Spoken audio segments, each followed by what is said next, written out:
Je viens seulement ce matin dire bonjour à son Excellence, le président de la République du Cameroun par intérim, M. Atangadji. À travers le communiqué que vous avez rendu public, beaucoup qui ne comprennent pas les rouages de l'administration n'ont pas décelé que vous veniez de déclarer la vacance et de prendre le pouvoir conformément aux institutions. Notre constitution prévoit que la constatation de la vacance de pouvoir se fait par le président de la Cour suprême, qui est absent.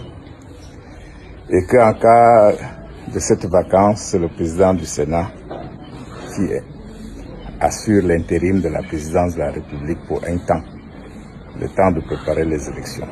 Il est absent.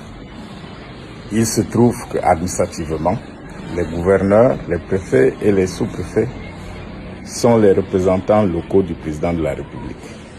Ils sont placés sous la tutelle du ministre de l'administration territoriale que vous êtes.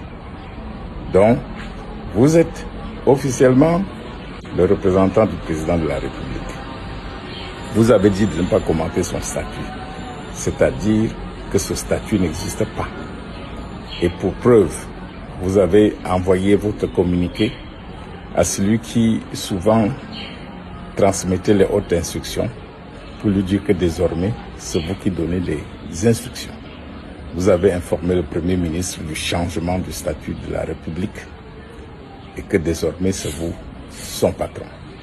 Ceux qui n'ont pas compris ce message n'ont rien compris parce que pour une fois que vous vous êtes mis du côté du peuple et que vous avez appliqué la loi, je vous dis bonjour, Excellence. Je demande à ceux qui se sont déclarés ou vont se déclarer candidats à la présidence de la République du Cameroun de préparer leur campagne. Parce que M. Atangadji, comme le président disparu, est un homme de parole. Celui qui a disparu, vous avez donné la date des élections 2024 et il a tenu parole. Et celui qui vient de prendre les rênes du pouvoir va tenir parole. Alors, ne pleurnichez plus. Remercions M. Atangadji d'avoir clos le débat en nous informant que le statut n'existe pas. À ceux qui seront tentés de profiter de cette absence pour se frayer un chemin, ils trouveront le peuple devant eux. Et je compte sur le vaillant fils du Cameroun, membre des forces armées, pour maintenir l'ordre et la paix dans ce pays. Je vous remercie.